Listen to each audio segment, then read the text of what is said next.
Hello, my name is Nigel Keen, and my thesis, Foot Forward, investigates the intersection of performance footwear and sustainability. Globally, over 22 billion pairs of shoes are thrown away on a yearly basis, and if we look at the number of emissions produced by the footwear industry, it's 1.4% of all greenhouse gas emissions. To put this into perspective, the aviation industry accounts for just 2% of the entire greenhouse gas emissions.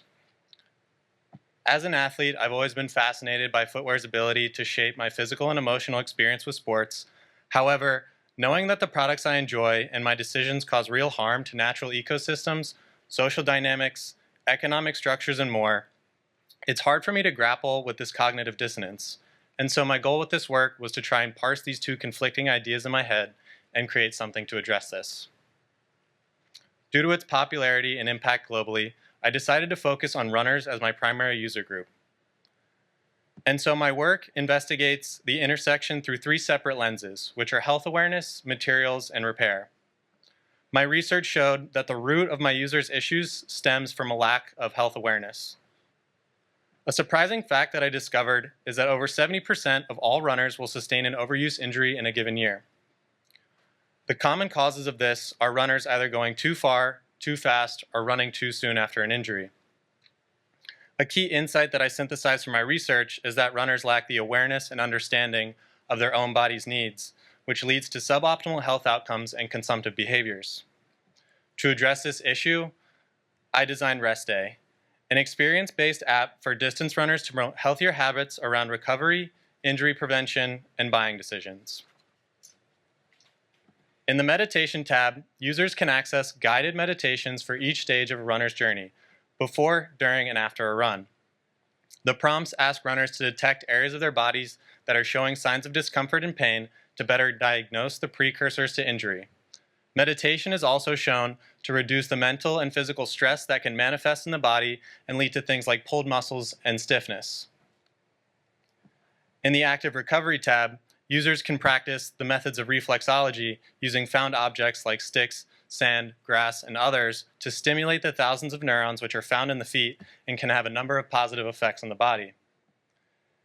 In the yoga section, exercises are made specifically for runners that can increase their ranges of motion and strengthen key muscle groups linked to common areas of injury. The final tab of my app focuses on shoe reviews. And you might be wondering why shoe reviews are an important part of a health and wellness app. Well, this is actually because shoes act as the primary tool for handling the stresses of running and are designed for a specific purpose and runner, which may not always be clear and obvious to all. And so this section allows for users to find reviewers that have either a similar foot shape, body type, or running style to them. And this can make footwear information more accessible, easier to understand, and help runners to find shoes that fit better and get used more.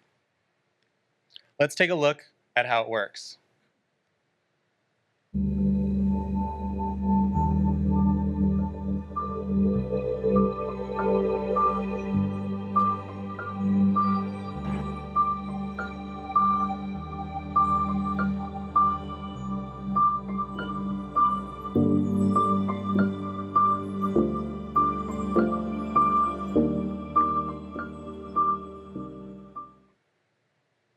Now shifting the focus to materials, when looking at the carbon footprint of performance shoes, materials account for 70% of the total emissions.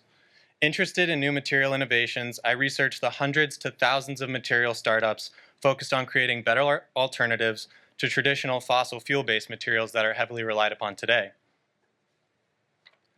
And initially I sought to answer the question, is it possible to make zero-waste regenerative footwear?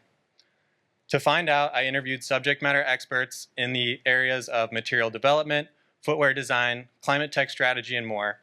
And after speaking with these experts, I found that high-performance materials can have long production life cycles, which may take 10 to 20 years to reach a scale that would meet the current demands. And with an overwhelming amount of challenges that we face today, I decided to shift my attention to areas that could be implemented now. And so I reframed my focus and sought to answer a new question.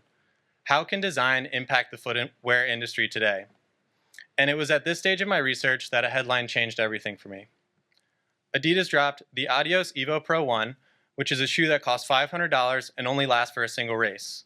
While I understand this is a limited product for elite level athletes, I couldn't help but imagine how many non-elite level athletes would gladly pay for a shoe like this and create a new paradigm of product consumption.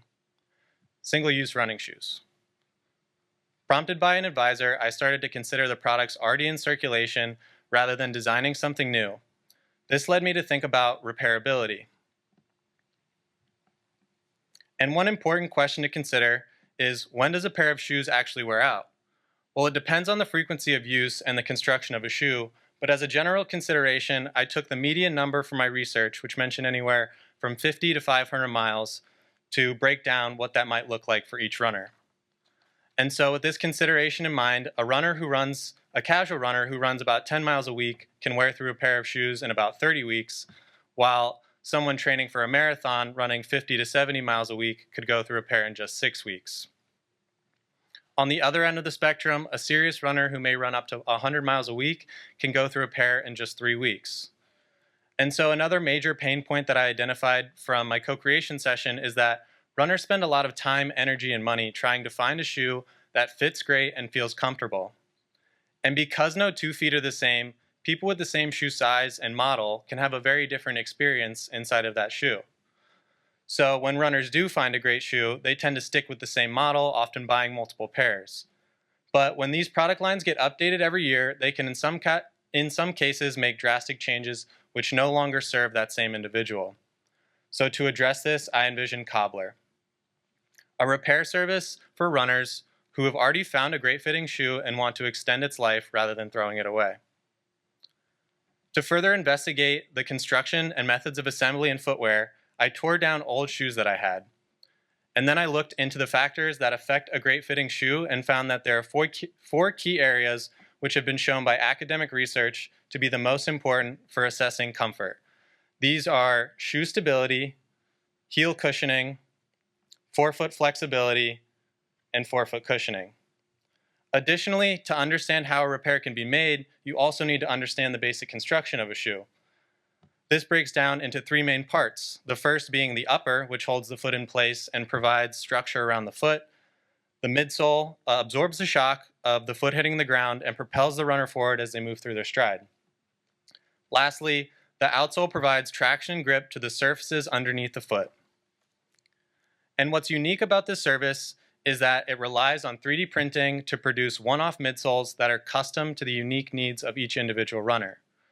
And so this technology allows for products to be made only when there is a need, rather than the traditional methods of mass producing hundreds of thousands of pairs to be funneled through a global pipeline. Another benefit of this manufacturing method is the ability to create complex geometry that can mimic the mechanical properties of solid foam midsoles using less materials and other potential materials.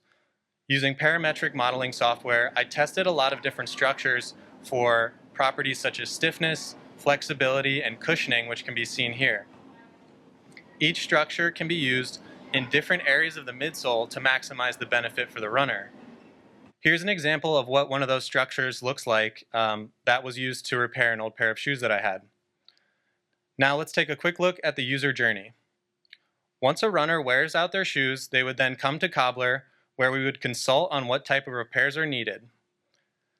Then they would have their feet scanned and their stride analyzed to provide data that would influence the new midsole design. Once the design is complete, the new midsole is then printed, and then the shoe is rebuilt with the existing upper and a new midsole and outsole. This process can be repeated until the upper no longer can become repaired and maintain its structure and support for the runner. And because we've created a behavior of returning old pairs to the store, we can then recycle old parts that are no longer usable and typically get thrown away 95% of the time. Let's take a quick look at the promo video.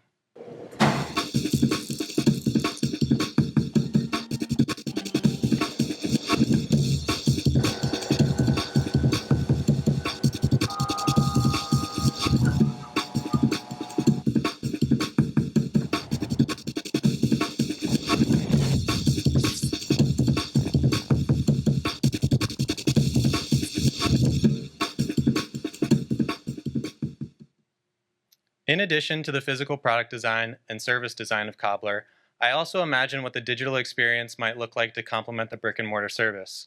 And so the app offers the users the ability to track their repairs over time and input feedback on the performance of each repaired shoe run by run.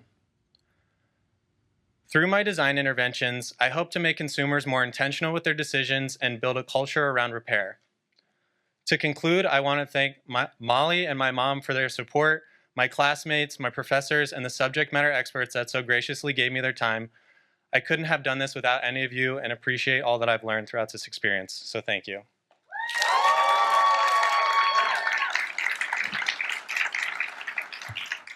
You made a lot of stuff for your thesis, and I know that you had particularly a lot of fun. You are a thinker and really interested in sustainability and materiality, but you're also like a tinkerer who likes to make stuff. I think a lot was left out. Maybe you can tell us a couple of the things that you engaged in that you didn't have enough time to put on the screen. Sure. So yeah, in the beginning I made a conceptual product, which was a compostable rain jacket. I also, with the shoe repairs or the shoe breakdowns that I did, turned them into a lamp with also the use of mushroom mycelium.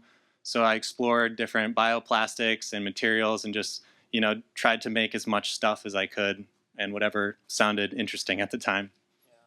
And you plan to take these as like central themes in your career moving forward, right? Absolutely, yeah. I think a lot of my work is around upcycling, recycling, and founding value in things that are typically seen as trash or thrown away.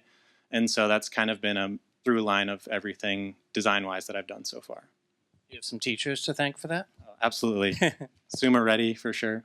HK's here. HK as well. I think it's great. I think that design and industrial design in particular needs you. And I'm excited for your career ahead.